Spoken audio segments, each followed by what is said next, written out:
pagdiriwang ng Women's Month ang kababaihang kapulisan ng Binalonan PS sa serbisyo ng komunidad. Buwan ng Marso ay isang mahalagang panahon upang ipagdiwang ang Women's Month, isang pagkakataon upang kilalanin ang kontribusyon ng kababaihan sa iba't ibang larangan ng lipunan.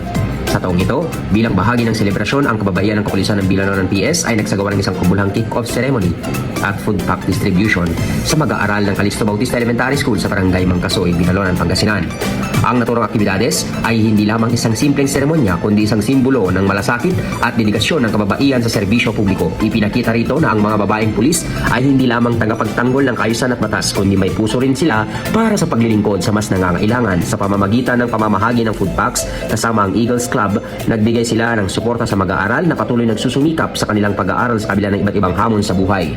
Malaki ang papel ng kababaihan sa pag-unlad ng komunidad. Ang kanilang kakayahan sa pangangalaga, pamumuno at pagbibigay inspirasyon ay patunay na hindi matatawaran ang kanilang ambag. Ang institusyon na ito sa kapulisan, ang inisyatibong ito ng kababaihan ay nagpapakita na ang tunay na diwa ng Women's Month ay hindi lamang tungkol sa pagkilala sa kakayahan ng kababaihan kundi pati na rin sa aktibong pagtulong nila at pagbibigay pag-asa sa iba.